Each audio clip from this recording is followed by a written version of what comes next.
कुछ बेटे सिर्फ अपने पिता का नाम आगे नहीं बढ़ाते बल्कि पिता की मेहनत, संस्कार और आशीर्वाद को लेकर उनसे भी एक कदम आगे निकल जाते हैं। और सबसे खूबसूरत बात पता है क्या? ऐसा बेटा सिर्फ सफल नहीं होता, वो अपने पिता की सेवा भी करता है, उनका सहारा बनता है और पिता के साथ खुशी से अपना जीवन बिताता है।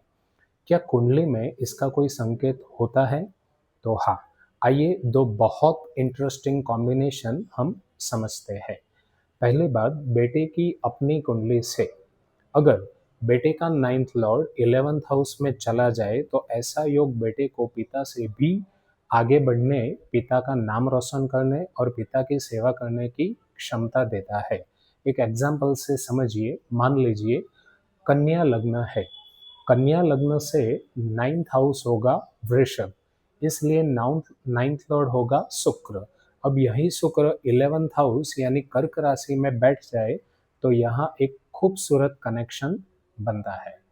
पिता से मिली शक्ति और संस्कार बेटे की सफलता का कारण बन सकता है। अब आती है दूसरी बात, और ये तो और भी इंटरेस्टिंग है।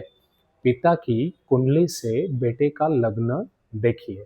अगर पिता के 10th हाउस की राशि ही बेटे का लग्न बन जाए तो पिता के कर्म और बेटे के जीवन के बीच एक खास कनेक्शन बनता है।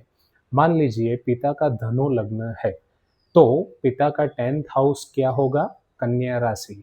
और अगर बेटे का लग्न भी कन्या हो तो इससे ऐसे समझिए, पिता ने जिस जमीन को तैयार किया, बेटा उसी जमीन पर अपनी नई कहानी लिखता है।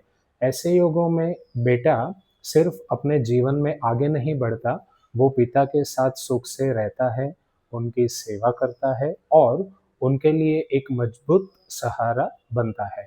और अगर कभी पिता इस दुनिया में नहीं रहते तो बेटा उनके अधूरे कामों को भी जिम्मेदारी से पूरा करता है, और शायद पिता के लिए इससे बड़ी कोई उपलब्धि नहीं हो सकती।